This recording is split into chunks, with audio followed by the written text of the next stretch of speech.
welcome to Laboratory Basics. Today we're going to review the metric system, introduce some common biological laboratory equipment, make solutions, prepare dilutions, and review the spectrophotometer. Review of the metric system.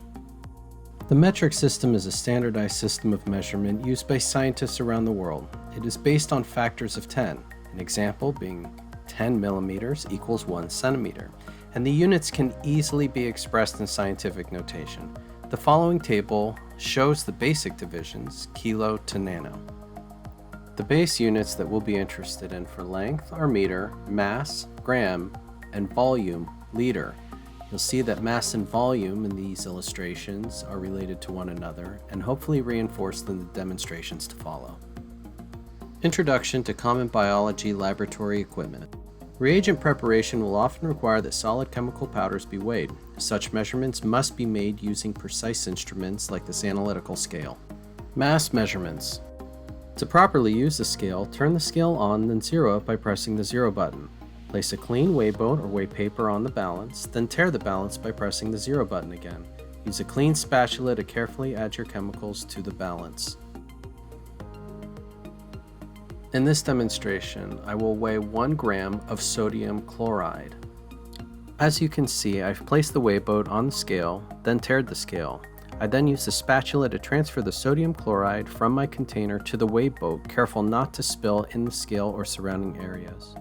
When weighing your solids, it's important to pay close attention to the significant figures displayed on the screen. Remember that 4 digits past the decimal represent 1/10 of a milligram or hundreds of micrograms. You can see how few sodium chloride crystals are needed to change the weight. Even wind can influence the weight at this range. Therefore, try your best to get close to 1.0000 grams, but do not worry if the scale drifts at the lowest digit. Holding and measuring liquids. Laboratory glassware covers a variety of equipment for holding and measuring liquid volumes. Graduated cylinders are used for accurately measuring liquids greater than 5 milliliters. Erlenmeyer flasks are used for holding and mixing liquids. Beakers are used for holding or storing liquids.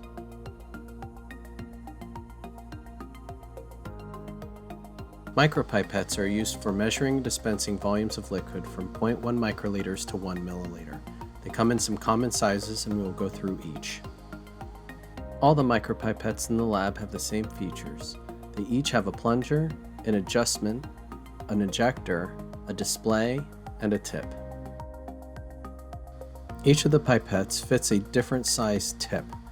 The P1000 measures 100 microliters to 1000 microliters, and tips can be found in the blue boxes.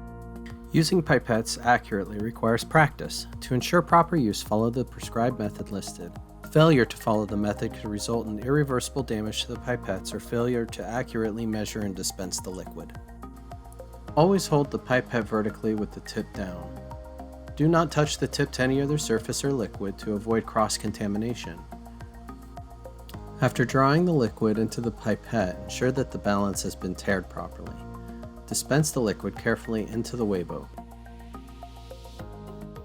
Read back the weight in grams and compare that to the volume dispensed in the pipette. The second pipette demonstrated is the P100, which measures volumes from 10 microliters to 100 microliters. As the display says 100, this indicates that there is 100 microliters being dispensed. All tips for the P100 are found in the yellow box.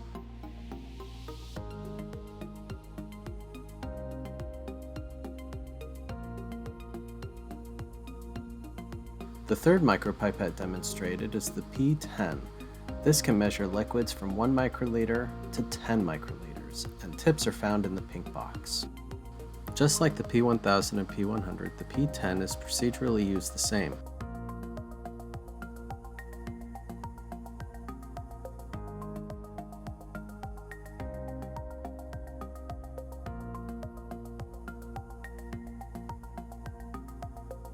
Last of the micropipettes is the largest. This one measures 0.5 milliliters to 5 milliliters, and tips are found in the green box. The ejector is located in the same location but looks different than the other pipettes. As you can see, the dispensing liquid is set to 1 milliliter.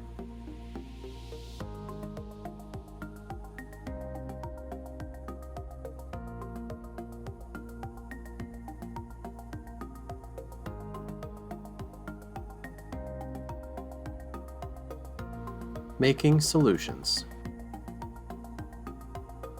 A solution is composed of one or more substances dissolved in liquid.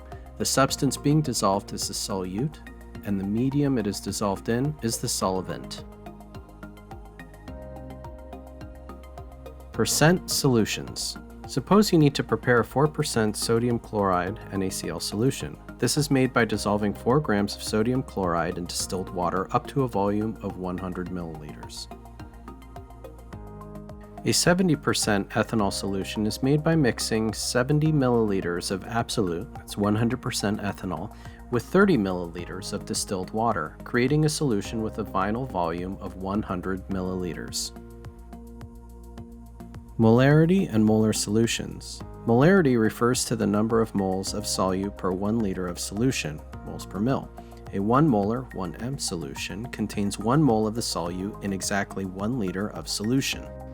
The molecular weight of sodium hydroxide, NaOH, is 40 grams per mole. To make a 1 molar solution of sodium hydroxide, we could add 40 grams of sodium hydroxide into distilled water up to a volume of 1 liter. Preparing dilutions. You can decrease the concentration of a solution by adding more solvent, thereby diluting the initial solution.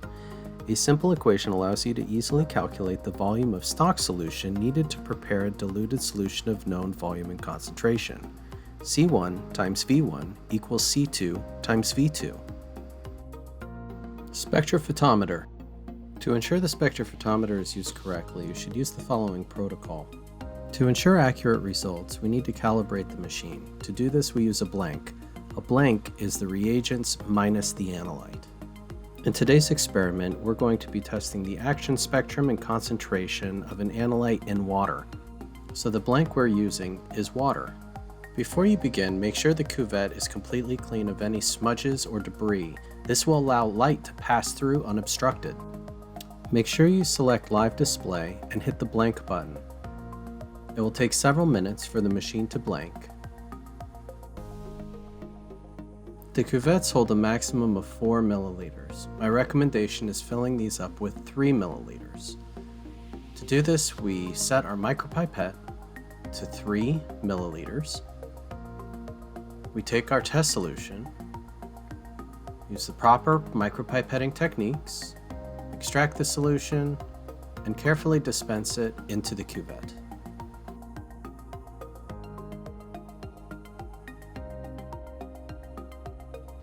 Observe the cuvette for any possible smudges or debris, and if needed, wipe it clean. Place your clean cuvette with your test solution into the spectrophotometer. Then press the green button. Allow the program to run. If you know the possible absorbance, you can set the parameters or wavelengths in the upper left corner.